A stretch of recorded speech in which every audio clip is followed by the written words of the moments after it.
Agora, nós temos vários campos de atuação. Até a questão dos mutirões que você trouxe também, Débora, a Defensoria atua em todos os mutirões realizados pelo Tribunal de Justiça.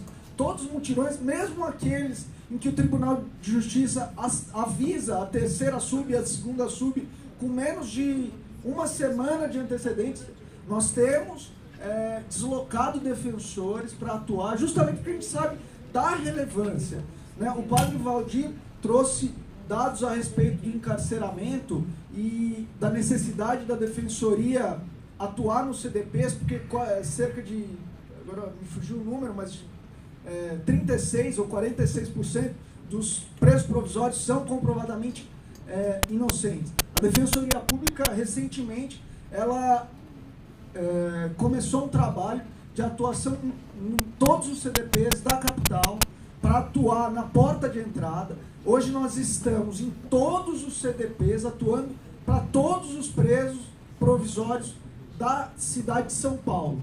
Agora, a segunda fase é expandir essa atuação para a região metropolitana e para o interior, né? Mas aí também entra a nossa dificuldade de alocar recursos, porque são vários os presídios, os centros de detenções provisórias, e a gente está trabalhando para pelo menos aqueles CDPs, dos locais em que há defensoria, a gente consiga abarcar.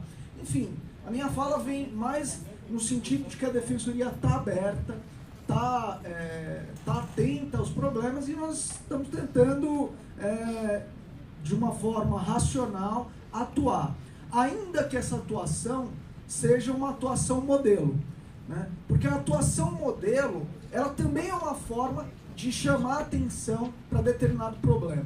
Quando a defensoria, por meio da Maíra, vai no tribunal de júri e aponta falhas num processo criminal e trabalha, enfim, a partir de uma condenação de uma pessoa que cometeu um determinado crime, isso serve de chamariz, para que o Estado volte a atenção, para que o Estado dê maior relevo àquelas questões e não deixe passar ao largo. Tanto que isso serve que nós estamos aqui. Temos o Dr. Júlio, ouvidor das polícias, também se mostrou atento a esse problema. De há muito, eu sei que a ouvidoria das polícias e a própria Polícia Militar vem se preocupando com o tema. Enfim, isso, se não é o ideal, é o que a gente consegue fazer, e nesse aspecto a Defensoria conta, sinceramente, eu já tive a oportunidade de falar isso algumas vezes no Conselho, a Defensoria conta, sinceramente, com o auxílio da população, né? A população e a Defensoria têm que andar junto, e nós queremos fazer o nosso papel justamente para que nós possamos vencer as inúmeras barreiras que hoje se apresentam a esse modelo mais democrático, mais libertário de sistema de justiça e de sociedade que nós tanto almejamos e que a Constituição nos garante. Muito obrigado.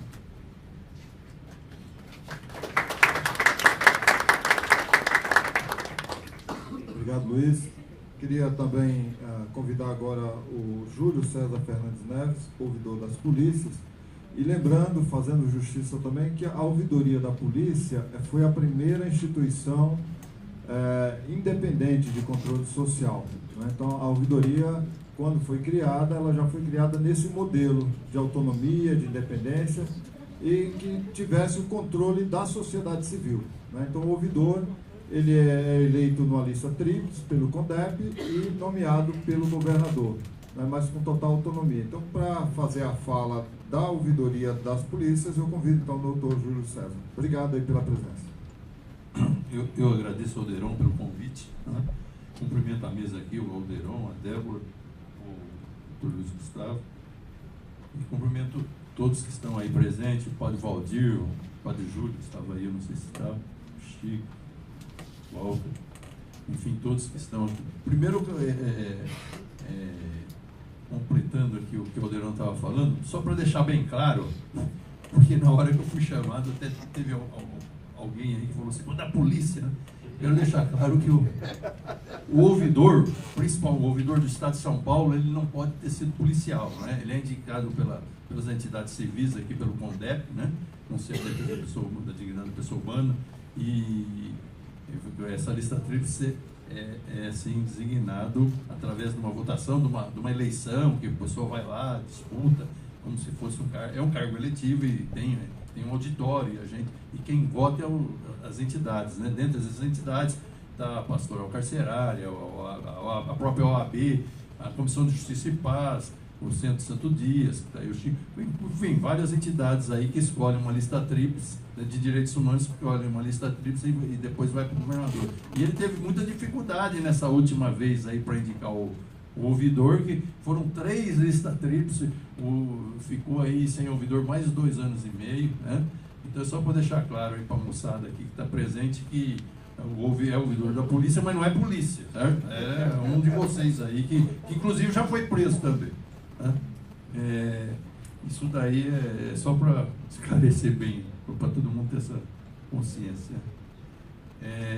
Eu quero aqui pegar até um gancho e responder o que o padre Valdir estava falando a respeito aqui do que acontece nessas situações aí no Estado de São Paulo, e principalmente quando se refere ao Poder Judiciário e ao Ministério Público. A ouvidoria, a própria defensoria, é bem óbvio que se preocupa diretamente e vai assim bem no foco para realmente elucidar essas situações, denunciar e deixar claro o que acontece, né? Esse é o objetivo do ouvidor, da pessoa que é indicada por vocês lá e está lá para isso.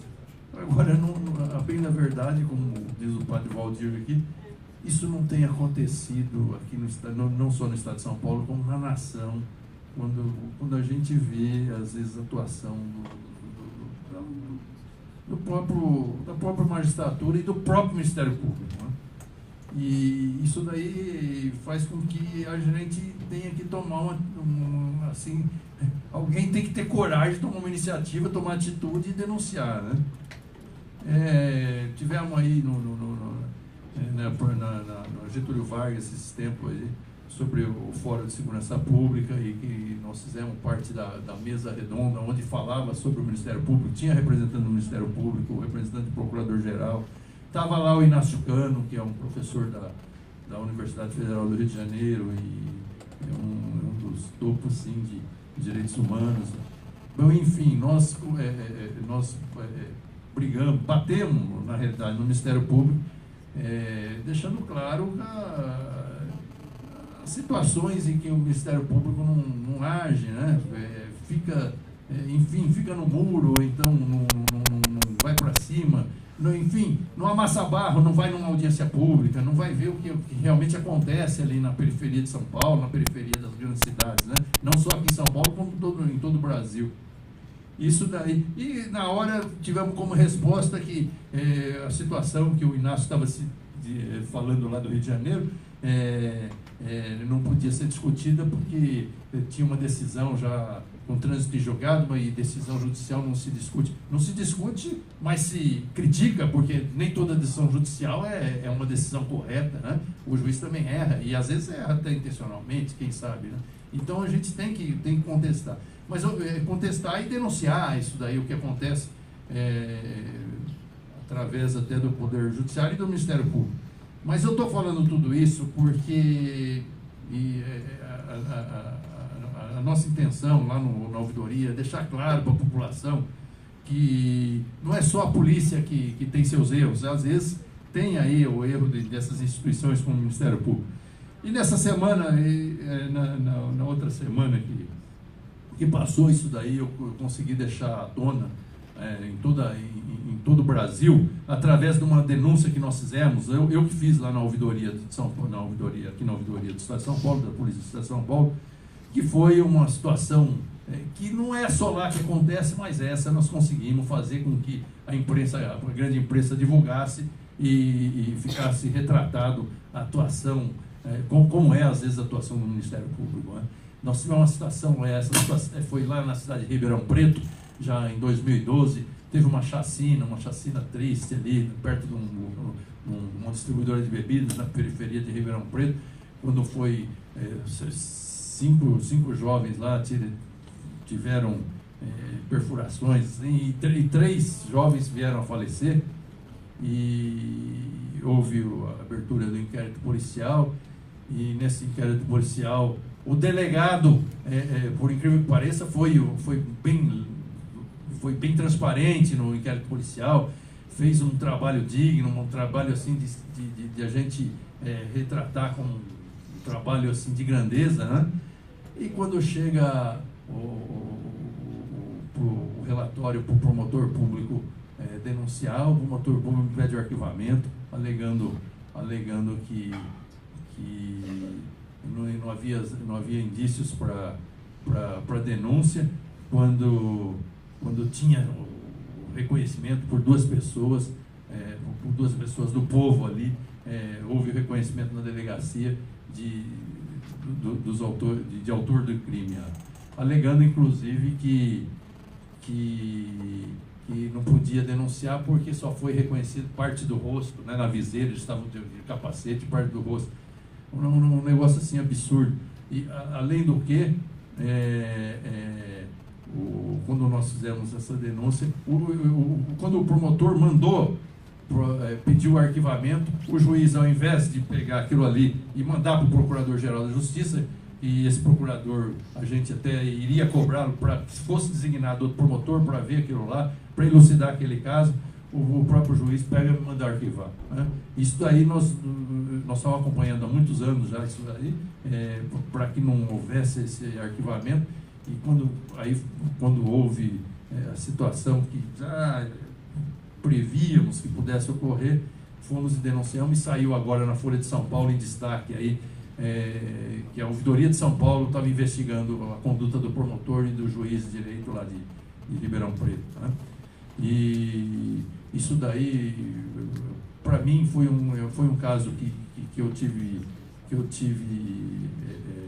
assim, a satisfação de denunciar, porque é um caso emblemático que ocorre em outras situações aqui no estado de São Paulo, em todo o Brasil ocorre, porque nós temos o Fórum Nacional de Ouvidores lá em Brasília, e isso ocorre, e pouca gente tem a coragem de denunciar e vir à tona que os crimes cometidos, quando é cometido por agente policial, são poucos aqueles que realmente vai até a decisão final e é julgado assim de uma forma lisa, de uma forma transparente, né? São poucos, tanto que nós temos aqui em São Paulo só esse ano que isso daí captado pela ouvidoria, mais de 600 mortes ocorridas por agentes policiais só no estado de São Paulo, e isso daí é muito pouco que vai vir a ser julgado e penalizado, né?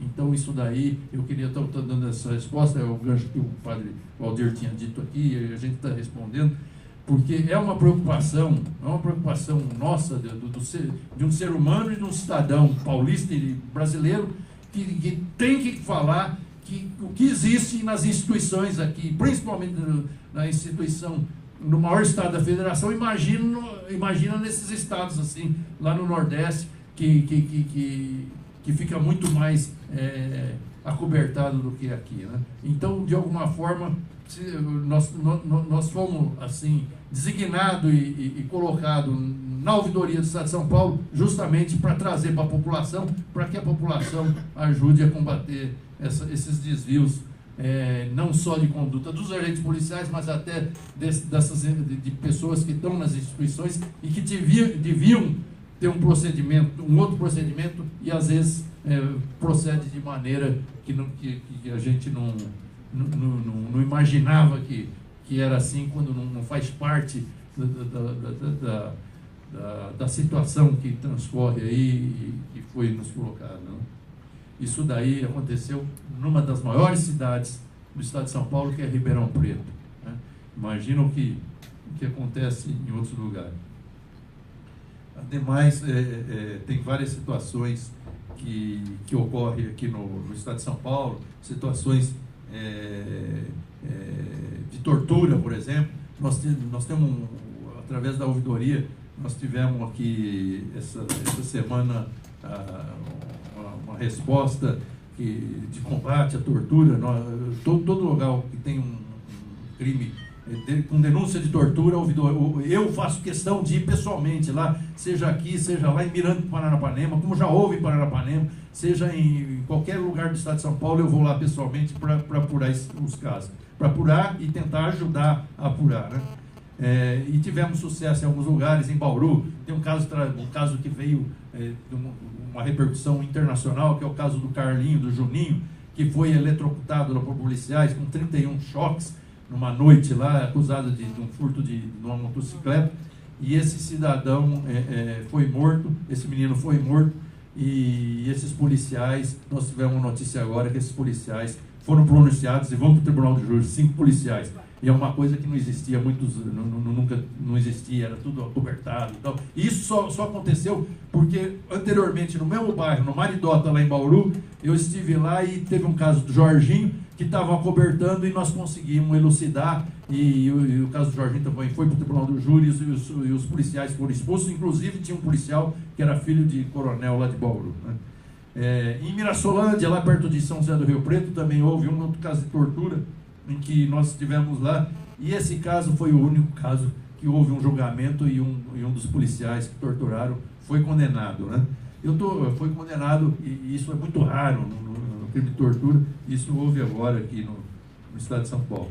E eu estou pensando esses acontecimentos que a gente faz, que a gente tenta elucidar lá. Houve os crimes de maio, que as valorosas Mães de Maio seguem até hoje, que foram raros aqueles que nós conseguimos fazer com que fosse elucidado, mas foram mínimos.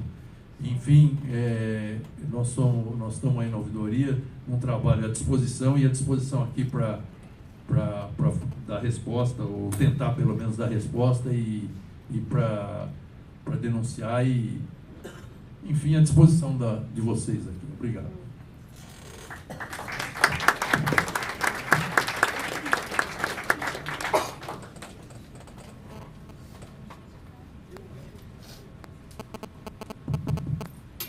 Obrigado, doutor Júlio, pela colaboração, e dizer que as mães também, ela acompanha o caso do Juninho, foi torturado, um menor, após um furto de uma moto, e também o caso do Jorginho lá de Bauru, né? A gente fomos em várias atividades com a mãe dele, principalmente no Rio, e depois nunca mais nós não vimos, porque a luta continua, né? Enfim. Mas eu quero parabenizar a ouvidoria, mas a gente também espera um pouco mais, né? Isso aí o ser humano sempre quer um pouco mais, e esse é o papel das mães. A gente tem vários casos, a gente tem... É gravíssimo isso que o padre Valdir põe aqui, como deu uma aula de sabedoria para nós, que é a visão das Mães de Maio, porque... A gente tem um caso bem emblemático, o caso do Ricardo Gama, um funcionário terceirizado da Unifesp, que completou agora dia 1º de agosto passado, 1 ano, a qual o Ministério Público do GAECO, nós fomos pedir clemência para o Ministério Público do GAECO, o Ministério Público do GAECO investiga e denuncia como crime de tortura, porque o Ricardo foi torturado, e depois, no outro dia, ele foi assassinado. Porque os estudantes não quis devolver o vídeo que eles gravaram. O Ricardo não conseguiu convencer a entrega desse vídeo. E o Ricardo pagou com a vida dele. Quando a gente vê o grupo do GAECO, que são promotores especializados contra o crime organizado, faz a denúncia, e o Tribunal de Júri não acata essa decisão. Fomos falar com a promotora, e a promotora, bem ironizada, ela fala que não tá na área, que tá na área dela, mas não é dela, é da vara de execução criminal. Então a gente põe em xeque. Que justiça é essa? Que ela tem 2 pesos e 2 medidas. E chegou a hora de nós se unirmos. Precisa de união. para poder a gente dizer, essa é a justiça que nós não queremos. Eu fiz, doutor Júlio, um debate com o desembargador do estado de São Paulo. Eu perguntei para ele quantos presos ele tinha de classe média alta dentro dos presídios. E ele me responde, eu pedi para ele que não precisava passar um numeral correto, porque aquela pergunta não estava na pauta. E ele me responde imediatamente, nenhum. Era um debate online. Quando alguém do Capão Redondo, chamado Fernando, fala assim, chegou a hora de fazer a reforma do judiciário. Ele nem terminou de falar a palavra judiciário. O desembargador já estava balançando a cabeça e disse que não. Só que o debate passou para mim. Não passou mais para os ouvintes, passou eu com ele. Eu perguntei onde que está o erro. Ele disse na base. Qual é essa base? A polícia judiciária. Que ela não investiga. E nós não aceitamos que a gente tenha uma polícia que mata e a outra que não investiga. E o judiciário que passa a mão na cabeça. Então é um contexto geral. Eu acho que essa caminhada de 8 anos fez eu aprender que o sistema é podre, mas pro lado do oprimido. Então temos que bater de frente. E quando eu digo de uma defensoria, a gente não quer uma defensoria com hierarquia. A defensoria tem que ser popular. Ela foi criada para ser popular, não para ser hierarquizada. E nós não aceitamos que nossa defensoria seja hierarquizada. E a defensoria tem que também orientar os seus agentes, principalmente os estagiários. Que quando uma mãe vai procurar a defensoria, falar do caso do filho dela, que meu filho foi assassinado, que eles não falem uma frase assim, vá procurar um advogado. Porque qual é o papel da defensoria? Mandar procurar um advogado? Então fica em xeque. Então a gente precisamos um do outro. Quando a gente faz, quando querem apagar a Defensoria do Estado de São Paulo, que a gente monta a caravana e ocupa a Assembleia Legislativa e diz não, a Defensoria é nossa, ela tem que ser nossa, mas popular, não hierarquizada. Essa é a minha indignação. Eu acho que é a indignação de cada uma das mães. E eu quero, assim, nós precisamos desse conjunto, desse coletivo, para poder atingir um objetivo. Do jeito que nós fomos na Alesp, na Assembleia Legislativa, lutar pela defensoria, nós também podemos se juntar e dizer, nós queremos a multiplicação, nós queremos a defensoria com os quadros mais, mas porque a demanda é demais, a gente sabe da demanda, porque a gente acompanha a defensoria, passo a passo da defensoria. A defensoria não sai da defensoria é a menina dos nossos olhos. Então tem muita coisa para a gente trazer. Mas eu acho que esse é um conjunto de união. Esse é o que eu deixo as mães de mar. Porque o caso do Ricardo, eu acho que chegou a hora também, doutor Júlio, de se investigar o Ministério Público de Santos. Porque quando a gente procura até o próprio GAECO de São Bernardo, ele diz, por medida de segurança, mãe, tira os causos dos crimes de Maio de Santos, porque é troca de favores. E a gente sabe da troca de favores. A gente já viemos para a secretária de Justiça. Quando a gente fala do procurador, do promotor de Santos, ela quase vem agredindo a gente, falando que não, que ele é amigo dela. Ele pode ser amigo dela, mas ele é inimigo do povo. E não é diferente em outras comarcas. O judiciário não é uma caixa preta, ele é violado sim. Porque eles são nossos servidores e nós pagamos o salário de todos os servidores públicos. Obrigada.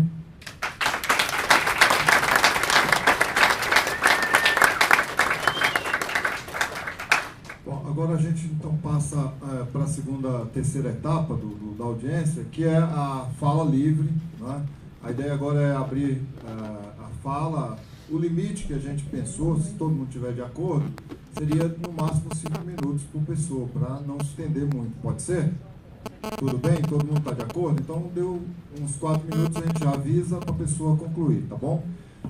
Então a ideia é o seguinte, não sei, a gente não pensou em uma lista aqui, talvez a gente podia, quem for falar, ficasse aqui. A gente vai fazer 2 momentos, a ideia é fazer em duas etapas, 10, depois 10, se precisar, a gente abre depois para mais 10, e aí o que for referente à defensoria e à ouvidoria, as pessoas que estão aqui na mesa já respondem. O que for referente às autoridades que foram convidadas, nós vamos anotar e encaminhar no ofício para as autoridades. E, claro, a ideia também é que isso vá para a imprensa. Pode ser assim? Esse encaminhamento? Queria só comunicar que está sendo gravado, né? Vai ser depois colocado no site da ouvidoria, em mais algum site, se algum movimento quiser, tá? Vai estar à disposição. Seria importante falar o nome completo e a organização ao começar a falar. Pode ser assim? Claro, pois não, Chico? Você disse 10 pessoas irão... 10, a gente vai avaliando aí. Se o tempo for curto, a gente... Uma sugestão? Sim. Uma sugestão. Claro. Se fosse 5 pessoas, porque aí nós já temos quase 30 minutos. Tá, vamos ver como vai dando. Vamos considerar a sua proposta. Se for rápido, a gente vai 10. Se demorar, a gente já fecha com 5 e abre mais 5 aí, vamos abrindo. Pode ser?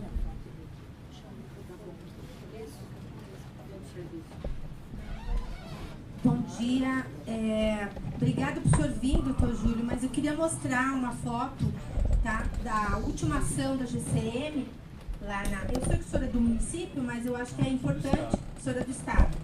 Essa bomba de efeito moral, eles soltaram no serviço, tá, sábado. Agora, eles entraram lá, mas não a nossa polícia militar também usa esse artefato. E eles soltaram, tanto que vocês não podem ver, soltaram essa bomba dentro do serviço do município, numa ação para conter uma batucada que os usuários estavam fazendo lá na Cracolândia. Então, ali a gente tem 2 poderes, e a polícia militar também tem usado essas bombas de efeito moral, e ali o senhor sabe que é um lugar muito tenso, né?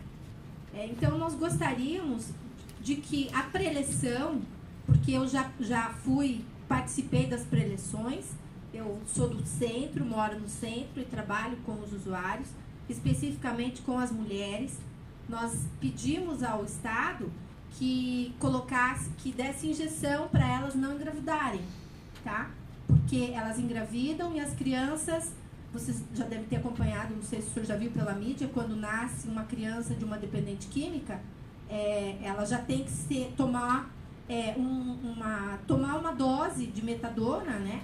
Para parar de tremer, porque ela nasce andando. É uma terceira visão do inferno.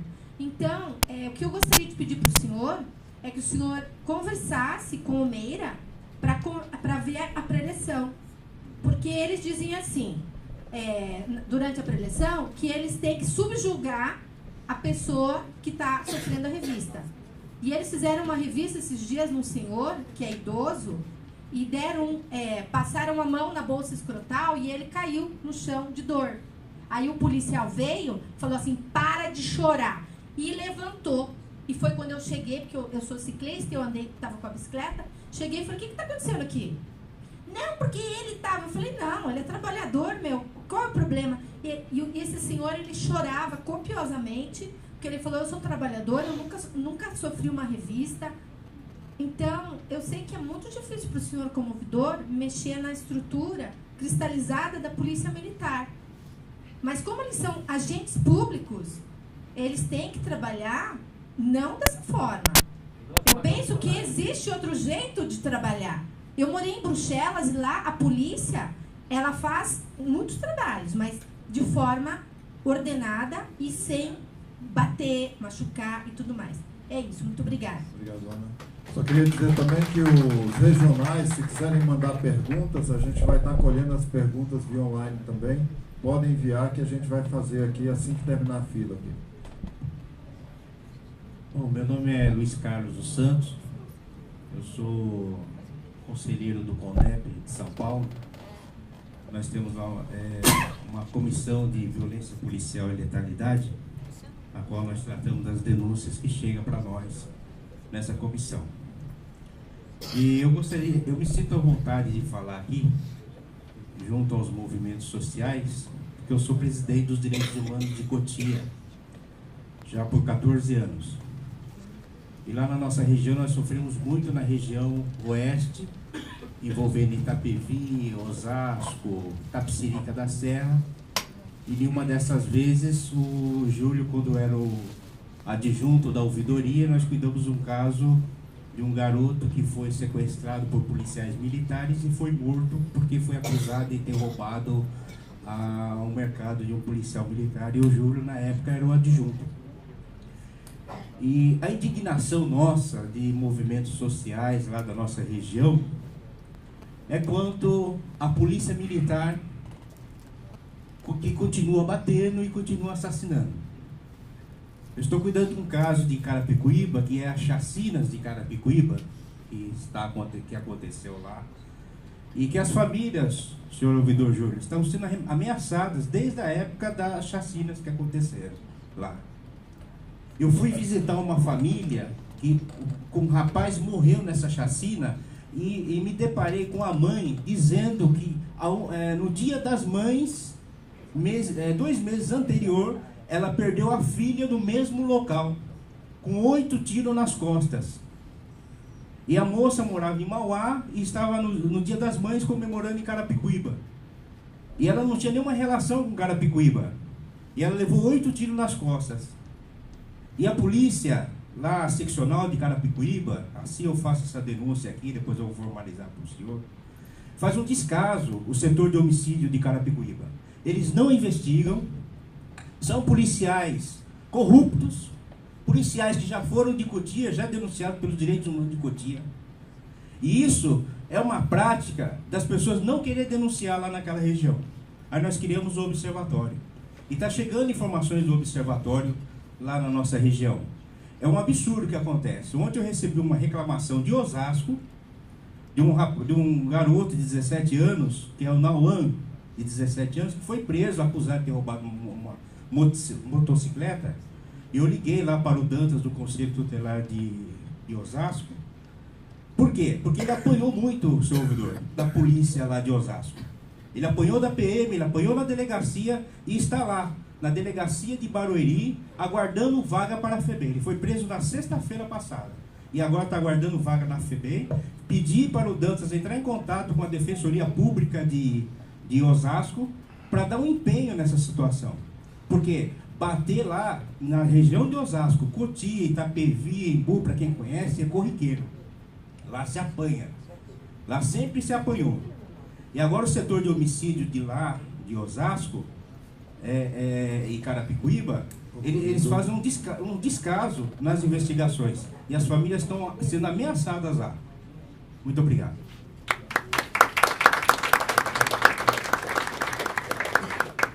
Meu nome é Neide Fátima Lopes, eu estou aqui representando o Centro de Reabilitação de Embu-Mirim, que trabalha com deficientes. As minhas questões seria do acesso à escola, que é um sofrimento muito grande que a gente está tendo com essas crianças.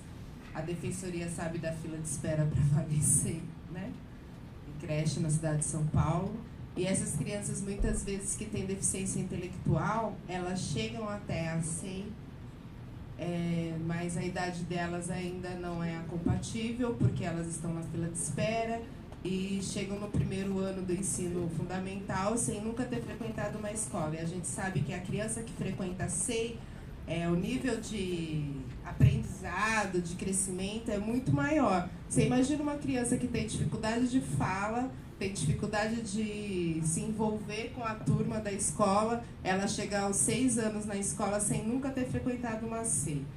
E eu queria saber de que forma que a gente pode fazer algo para que tenha uma acessibilidade maior dessas crianças, porque quando chega pra gente, ainda a gente consegue acionar a defensoria, mas e quando não chega, né? Aquelas mães que não chegaram ainda no centro de reabilitação, não tiveram nenhum contato com o que podem fazer para que sua criança chegue à escola e ela chega lá sem nenhum acesso.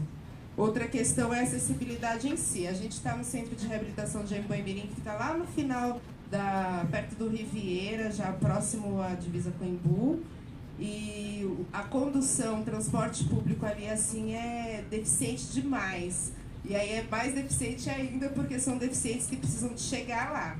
E a condução demora de 1 a 2 horas. Então ele não consegue chegar ao tratamento porque não passou nenhum ônibus para ele de acessibilidade.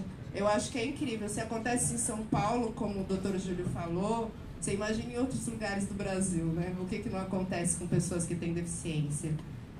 Eu queria lembrar aqui que eu sou sobrevivente do inferno, né? Que eu sou crescida no Capão Redondo, nasci na década de 70 e nós somos em 8 irmãos e todo mundo chegou vivo. Eu vi o pessoal da Juventude Preta aí, né? Nós não somos mais jovens, chegamos vivos. São 5 irmãos homens que passaram por várias batidas de polícia e não foram assassinados. Então nós somos considerados vitoriosos nessa sociedade racista e hipócrita. Foi distribuído um livro aqui hoje da taxa de homicídio. Se vocês abrirem na página 121, em 2001, os jovens brancos morriam uma média de 9.864 contra 16 mil negros. Em 2011, diminuiu a taxa de jovens brancos que morrem, 6.540, e são negros 20.852. Eu quero saber como vai ser em 2021. Vai aumentar ainda mais? Onde vamos parar? De indignar, sabe, as taxas de homicídio na nossa cidade. Só isso. Obrigado, Deide.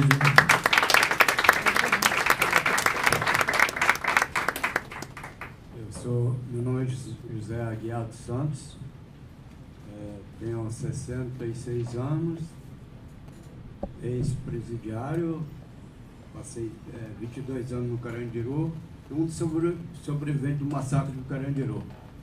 Eu vi várias falas com referência a presidiário, ex-presidiário, de vários movimentos que estão aí falando em nome de pessoas excluídas, né? E atrás de mim parece que tinha uma ex-presidiária também, né? Estava citando. Aí eu gostaria apenas de acrescentar. Eu estou desde 1999 na rua. Não cometi mais nenhum homicídio, crime, nenhum homicídio, né? Continuo sobrevivendo com muitas dificuldades, porque a sociedade discrimina, né? Continua a discriminação em geral. Eu falo isso porque eu tenho que matar 2 leões por dia para continuar vivo. E aí, além do mais, as perseguições. Eu já tive um filho assassinado em Osasco, tentaram me eliminar, não conseguiram, porque além de ser um dos sobreviventes do massacre do Carandiru, também fui vítima de um bonde louco que houve no Carandiru, antes do massacre, né? Inventaram uma transferência minha, um bonde louco, e nesse bonde louco me colocaram dentro de uma viatura chapa fria, 2 policiais, levaram para me executar em São Vicente. Dentro da viatura tinha um monte de madeira, os caras viraram para mim e falaram: velho, você não está sendo transferido para nenhuma penitenciária, nós estamos levando você para executar. Levaram eu para São Vicente, fizeram uma fogueira, me amarraram numa forquilha e me queimaram. Meu corpo tem a marca até hoje aqui. Tem o corpo todo marcado das torturas e queimaduras que eu sofri, né? Consegui me escapar, apesar que não tenho religião, mas eu acho de uma forma milagrosa, né? E o meu filho, assassinado em Osasco, até hoje não foi esclarecido a morte desse meu filho. Eu tenho certeza que foi cobrança, foi de bronca, né? E eu estava morando em Pirituba, e no dia que eu estava levando a minha mudança para Pirituba, eu fui abordado, ia no caminhão, ao chegar em Pirituba, transportando os meus pertences, apareceu uma viatura, a viatura já parou, me enquadrou eu, o motorista, Eu nunca neguei que eu sou um ex-presidiário. Falei, ó, não, eu sou ex-presidiário. Aí o cara, os dois policiais já partiram para cima de mim, me dando porrada, quebraram a minha prótese. Eu estou até hoje banguelo. Concluindo, por favor. Estou até hoje banguelo por causa dessa tortura. Fui na ouvidoria da polícia, da ouvidoria no dia seguinte, denunciei. Até agora não deu em nada. Tiraram foto da minha boca, das marcas de tortura que eu tinha, até hoje nada. Então, quando se fala de ex-presidiário, eu sempre afirmo que temos que matar 2 leões para continuar sobrevivendo. Muito obrigado.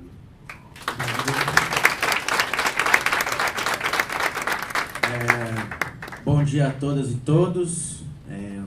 Aos que faltaram na mesa, como sempre, né? O Fernando Grella nunca aparece para debater as questões populares.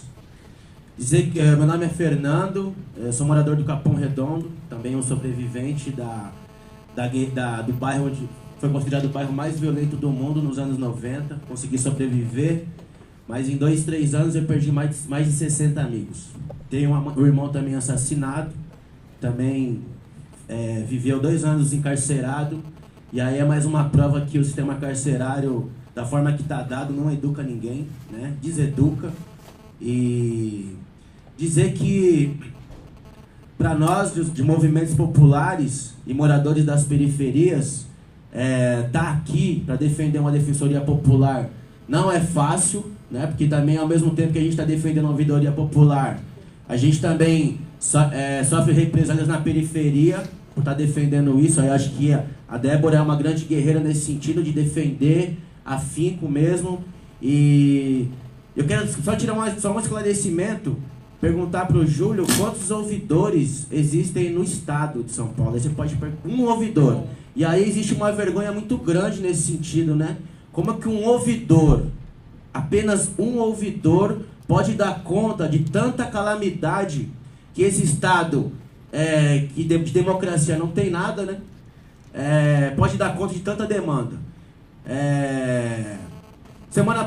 Há 2 meses atrás, eu moro num bairro chamado Parque Santo Antônio, foi considerado também um dos bairros mais violentos do país. 3 jovens foram assassinados. E aí, assim, é difícil ficar falando de quantia, né? Porque toda semana é uma grande quantidade de jovens, né? A gente está perdendo, o Brasil perde uma grande quantidade de jovens a cada semana, né? E aí são jovens que deixam de sorrir, deixam de sonhar, deixam de produzir a riqueza desse país para estar onde? Numa vala, né? E é uma vala, como por exemplo a do Jardim São Luís, né? Que é o cemitério São Luís. O cemitério São Luís, ele concentra o maior número de jovens assassinados na América Latina, né? E aí como que um ouvidor, eu vejo a sua angústia aqui na mesa, como é que um ouvidor pode dar conta de tanta tragédia, né? Eu faço um sarau chamado A Voz do Povo, mas já fazia um outro sarau chamado Vila Fundão, e uma vez um policial civil foi nesse sarau, porque era um sarau também que contextualizava as questões do bairro, enfim, também era um espaço público e democrático para as pessoas também denunciarem e fazerem suas opções democráticas, né, de expressão. E uma vez o policial foi lá e falou: eu tô aqui porque você falou que esse espaço aqui é democrático, né? E eu falei pro policial, primeiro que você não é bem-vindo aqui, né? Depois eu pensei bem, falei, não, você é bem-vindo aqui é um espaço público, você pode vir aqui, só que eu não sou contra você, policial, sou contra a Secretaria de Segurança Pública, que mal prepara você para desenvolver o seu papel, que é policiar, né? E aí tem uma questão muito diferente de policiar e aplicar, né, a forma como eles aplicam a violência. E aí, defender também uma história aqui que tá rodando muito aí no Brasil, que é a desmilitarização, porque aí, quando a gente fala de desmilitarizar, a gente está falando de humanizar, né? Que é dar tratamento humano às pessoas, né? Tanto na abordagem como, enfim, e tanto respeitar a vida e os seus direitos. É isso, obrigado. Obrigado, Fernando. Nós só vamos, essa etapa agora a gente encerra no seu Francisco, aí depois a gente abre outra rodada, pode ser? A gente vem para a mesa e depois a gente abre outra rodada. Já pensando já nos encaminhamentos da audiência. Bom dia ou boa tarde a todos e todas. Meu nome é Flávio Siqueira, eu sou advogado da Conecta Direitos Humanos. Gostaria de agradecer em nome da Débora e do Alderon a organização dessa audiência pública. E vou ser bem breve, na verdade eu queria reiterar que hoje celebramos o Dia Internacional de Direitos Humanos e há 66 anos, desde quando a declaração foi adotada pela Assembleia Geral da ONU, foram 66 anos de luta e até hoje de efetivação desses direitos. Direitos garantidos lá e direitos já garantidos também em cartas nacionais, em Constituição, em lei, etc. Hoje também estamos aqui reunidos nessa audiência pública também para discutir o papel da Defensoria Pública do Estado de São Paulo dentro do conhecido e cotidiano contexto de violações praticadas por agentes do Estado. E muitos dos que estão aqui tiveram também uma grande movimentação anos atrás, de mais de 400 entidades, para que hoje existisse a Defensoria Pública e para que hoje nós estivéssemos aqui discutindo o papel e a atuação dessa Defensoria. E é por isso que a administração dessa instituição ela não deve só ouvir o que temos para falar também, mas também nos perguntar o que precisa ser feito, nos perguntar o que é mais importante e nos perguntar quais são as prioridades da Defensoria e executá-las. Reconhecemos o trabalho heróico de muitos defensores e defensoras que estão na rua e estão aqui também, alguns deles estão aqui, que a gente pode ver, e que contribuem para evitar essas violações. Mas a gente não pode só depender dos heróis, não podemos. O que se espera da Defensoria como instituição são ações concretas, para que tenha uma estrutura mais próxima da população e mais distante de interesses corporativos. O que se espera da Defensoria como instituição é que se posicione com mais contundência sobre violações em conflitos sociais e atue de forma mais sistemática e estrutural para evitar essas violações. Há poucas semanas, o Conselho Superior da Defensoria Pública decidiu adotar as cotas raciais para o próximo concurso de defensores. Foi mais um passo na luta pelo fim da desigualdade racial no país. Mas sabemos que não foi fácil. Se os movimentos negros e organizações da sociedade civil não estivessem lá para pressionar, eu não sei se essas cotas teriam saído. Então a gente vê que é necessária muita pressão popular para tornar a Defensoria mais plural e democrática. Isso é importante que a Defensoria tenha esse papel. É uma Defensoria recente, ela tem mecanismos que são exemplo para outros lugares de controle social, como ouvidoria, mas é importante também que a Defensoria não precise se movimentar pela pressão popular e pressão social lá dentro. E aí, para finalizar, eu queria ressaltar também o papel da ouvidoria, que presta um trabalho fundamental na luta pelo controle social do poder público, como o Alderon já falou, e especificamente na luta para evitar que a Defensoria se feche e se distancie da população como as outras instituições do sistema de justiça. Enfim, a Defensoria ela deve ser um exemplo para as outras instituições, e lutaremos até o fim para que ela seja protagonista no sistema de justiça, mas também não podemos deixar de cobrá-la. E aí, para finalizar, eu queria só deixar uma frase que em um país em que juízes estão mais preocupados com o auxílio moradia de mais de R$4.000 do que com a luta pela igualdade, a Defensoria não pode seguir o mesmo caminho. Obrigado.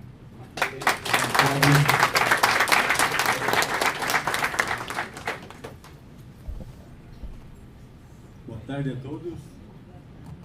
Meu nome é Francisco e eu só quero falar a vocês que ontem, primeiramente quero dar os parabéns à mesa, ao ouvidor, defensor, dona Débora, colega. Eu, segunda-feira, agora dia 8, eu estive no Ibirapuera na inauguração do memorial da ditadura militar, que morreram 490 jovens, rapazes, moços, tudo que fizeram homenagem. Foi muito bonito, né? E eu estava com a foto do meu filho, desaparecido, né? Aí o rapaz viu, um fotógrafo viu e perguntou para mim: mas o seu filho é de 2006, não é um da ditadura? Falou para mim, né? Eu falei: como não é da ditadura? Em 2006, o que fizeram com 493 jovens que vocês mataram, é a mesma coisa da ditadura. Fizeram a ditadura naquela época, 2006. Sabe por quê? Porque em 2006, o governador nosso, Alckmin, estava se candidatando a governador, então deixou o Cláudio Lendo no lugar dele para ficar no tempo que ele estava ausente. E o que aconteceu?